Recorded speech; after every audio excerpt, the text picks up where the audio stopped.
ನಾನು ನಿಮಗೆ ಮೊದಲೇ ಹೇಳಿದ್ದೆ ಪ್ರಪಂಚದ ಅತಿ ದೊಡ್ಡ ಶಸ್ತ್ರ ಮತ್ತು ಅತಿ ದೊಡ್ಡ ಸಂಬಂಧ ಗೆಳೆತನ ಅಂತ.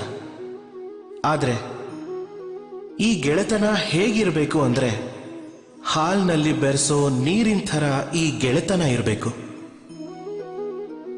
ಹೇಗೆ? ಹಾಲಲ್ಲಿ ಯಾವಾಗ ನಾವು ನೀರನ್ನು ಸೇರಿಸ್ತೀವೋ ಆಗ ಆ ನೀರು ತಾನಾಗೆ ಹಾಲಾಗಿ ಹೋಗುತ್ತೆ. ಅಂದರೆ ಯೋಚನೆ ಮಾಡಿ, ನೀರಿನ ಗೆಳೆತನದಿಂದ ಹಾಲಿನ ಅಸ್ತಿತ್ವ ಎಷ್ಟು ಬೆಳೀತು ಅಂತ. ಆದರೆ ಈ ಕಥೆ ಇಲ್ಲಿಗೆ ಮುಗಿಯೋದಿಲ್ಲ. ಯಾವಾಗ ಹಾಲನ್ನು ಬಿಸಿ ಮಾಡ್ತೀವೋ ಆಗ ನೀರು ಗೆಳೆತನನ ನಿಭಾಯಿಸುತ್ತೆ. ನೀರು ತಾನೇ ಮೊದಲು ಆ ತಾಪನ ತಗೊಳ್ಳುತ್ತೆ. ತಾನು ತನ್ನ ಅಸ್ತಿತ್ವನೇ ಹಬೆ ರೂಪದಲ್ಲಿ ಕಳ್ಕೊಳ್ಳುತ್ತೆ.